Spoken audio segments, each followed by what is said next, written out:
Welcome back, YouTubers, to my channel of an everyday life of an Aspie. If you're new to my channel, I'm Aspie. I'm all about creating mental health and awareness and sharing my life stories with Aspie syndrome and the like.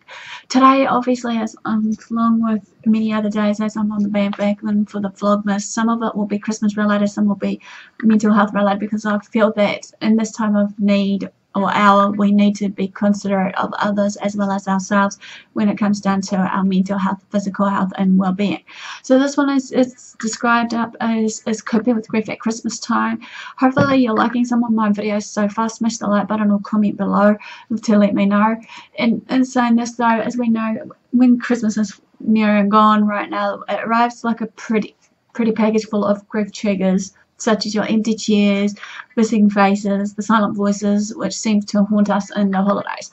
So therefore, basically, I'm here today to give you some tips and advice along the way for these. I'm helping you to cope with grief for yourself when you've lost someone that you loved throughout the year and whatnot. And saying this, as always, as a disclaimer, I am not a medical doctor. I'm just your normal Joe Blogs, sharing my life stories with Aspie syndrome and the like. And if you see any warning signs and symptoms prior to any of the videos I've shared with you in the past or present, do seek professional help for yourself or your loved one, or seek an opinion from yourself or your loved one.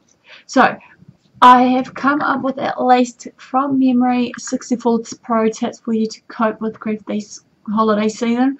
You may be thinking, why 64 tips, Aspie? Couldn't it be a little shorter, please?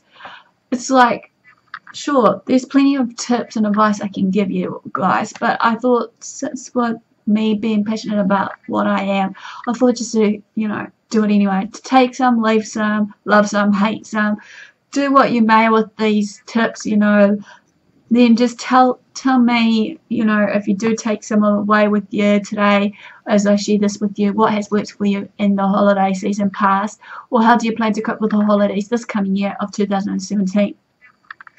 Because the holidays are tough for all of us, the least we can do is share our tips and tricks with one another to make the season just a smidge more tolerable and enjoyable. So hopefully this will be it. So let's begin this. Number one, acknowledge that the holidays will be different and they will be tough throughout this time of season. We know that despite it all, that when we lose a loved one, that basically at this point of time we tend to question ourselves, regardless what it may be, that the what ifs, could ifs, and the likelihood of the guilt and all that sometimes we may have on us when with our loved ones or friends, family, whoever it may be that has passed, that we should have done more while they were alive, maybe to go visit them more, or maybe just to, send them a gift along the way or what have you. Number two, decide which traditions you want to keep. Number three, decide which traditions you want to change. It's okay to have a few changes here and there, and, it's nothing wrong with that if it triggers up some of your memories about your loved one, of your family, friend, whoever it may be. Number four, create a new tradition in memory of that loved one that has passed. Number five, decide where you want to spend the holidays. You may want to switch it up, the location, or you may be of comfort to keep it the same. Either way, make a conscious decision about the location that is important to you. But just remember to surround yourself with family and friends during this time as well. Number six, plan ahead and communicate with the people you will spend the holiday with in advance to make sure everyone is in agreement with the traditions and plans. There's nothing worse than having to deal with a lot of things that's running through our head, and then all of a sudden, even though something comes up that you hear of your loved one passing, and that at that point of time you feel like you have to stop all four wheels and just not want to be with people. But the choice is yours, obviously, if you do want to be with people, socializing with people this Christmas versus not. Number seven, remember that not everyone will be grieving the same way you are grieving. So if, like I said before in one of my videos, that grief affects people in different ways, regardless if it's anger, regardless if we're just sitting there in silence, regardless if we're going to be an emotional wreck for the whole entire day. Some of us may not choose to eat while grieving or whatever it may be. We just need to respect the differences of people grieving of whatever way they go about it. Just remember to be there for them as much as we can. Number 8, remember that the way others will want to spend the holiday may not match how you want to spend the holiday. Number 9, put out a memory stocking, memory box, or other special place where you and others can write down memories that you treasure. Pick a time to read them together in remembrance, of your loved one. Number 10, light a candle in your home in memory of the person you have lost. Number 11, include one of your loved one's favourite dishes in the holiday meal arrangements this holiday season. Number 12, be honest. Tell people what you do want to do for the holidays and what you don't want to do. It's nothing wrong with doing this, and hopefully they'll respect your do's and don'ts, and a way of communication is key here. Number 13, make a donation to a charity that was important to your loved one in their name. Number 14, buy a gift you would have given to your loved one and donate it to a local charity of your choice or their choice. 15, if you're feeling really ambitious, adopt a family in memory of your loved one. This can often be done through a church, Salvation Army, or Goodwill.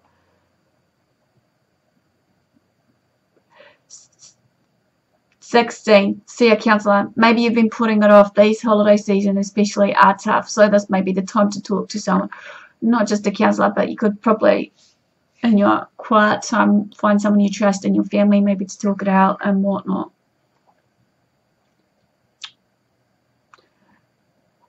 Number 17, pick a few special items that belong to your loved one and gift them to your friends or family who will appreciate them.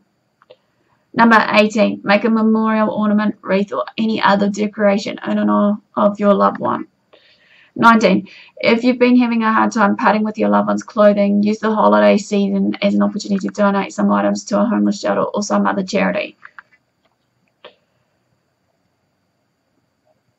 Number 20, send a holiday card to your friends of your loved one who may regret having lost touch with. 21, visit your loved one's gravesite and leave a grave blanket, wreath, poinsettia, or any other meaningful holiday item that you can choose from.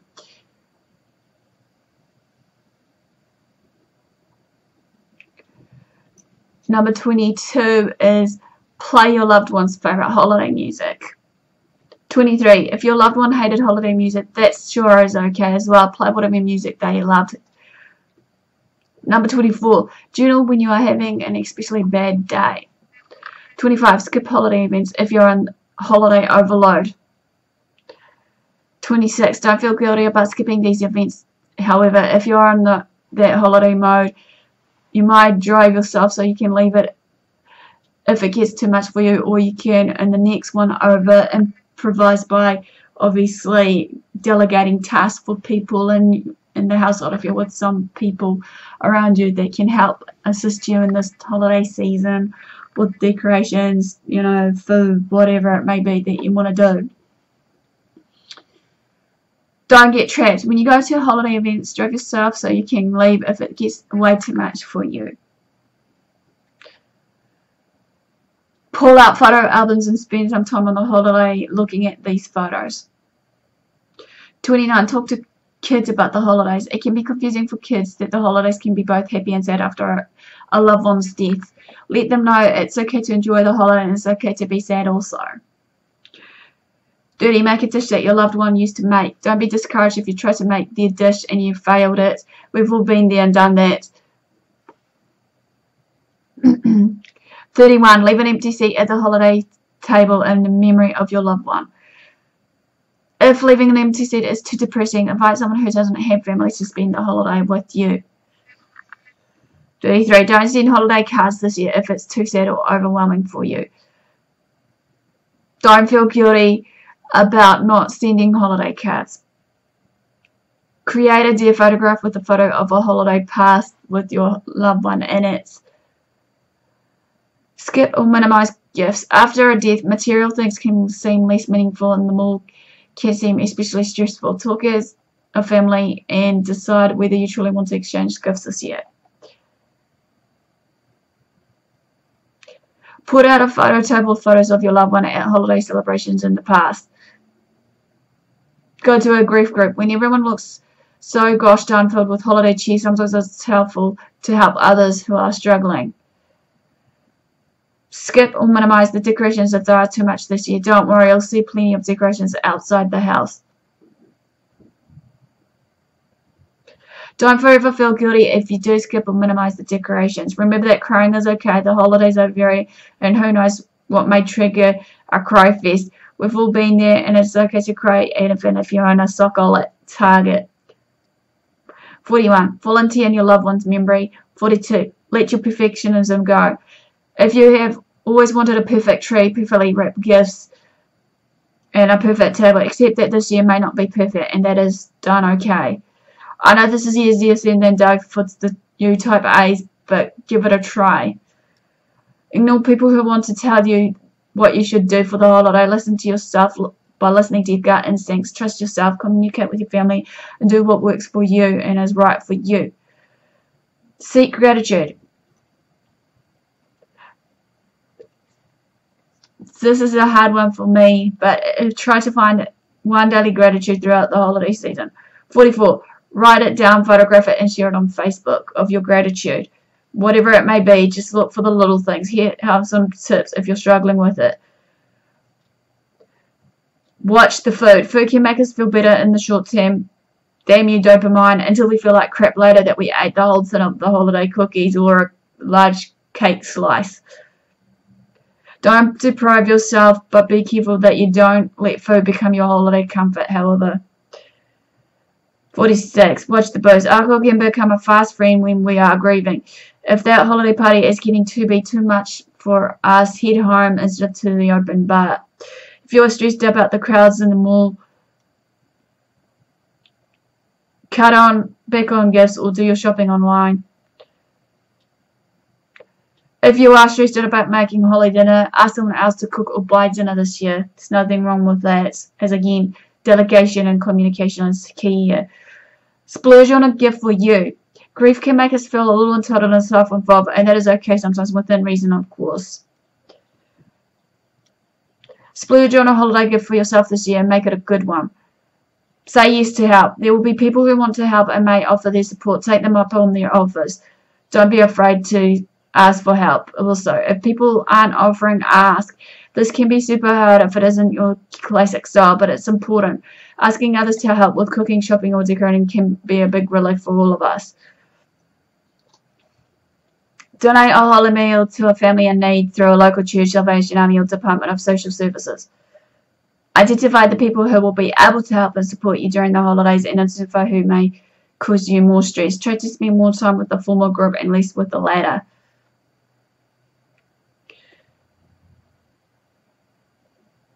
Make some quiet time for yourself. The holidays can be hectic. Make some quiet time for yourself to journal, meditate, listen to music, etc. Whatever is that you do to do some self-care on your own.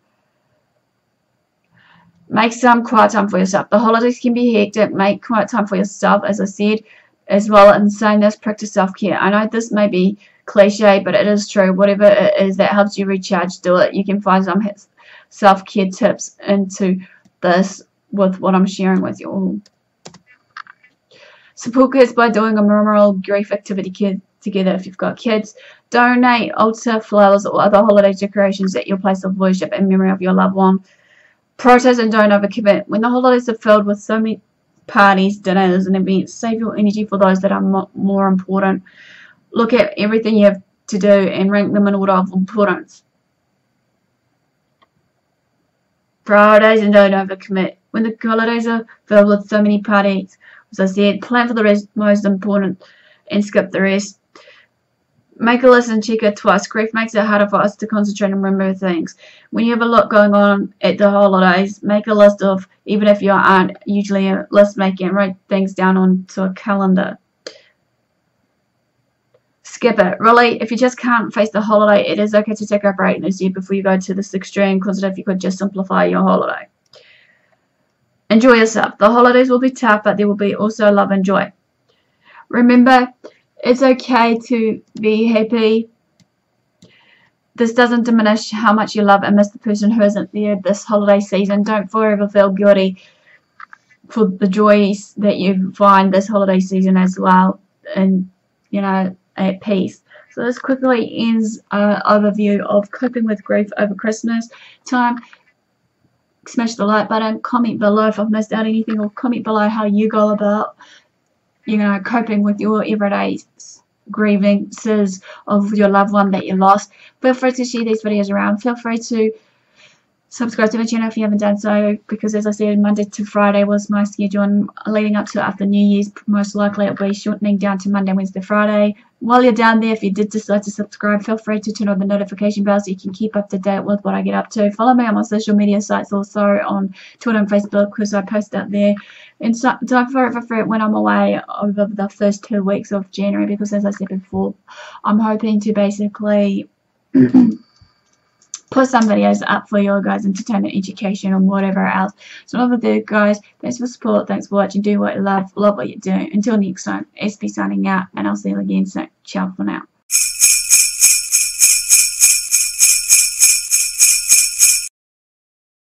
Ho, ho, ho, ho, ho. Merry Christmas!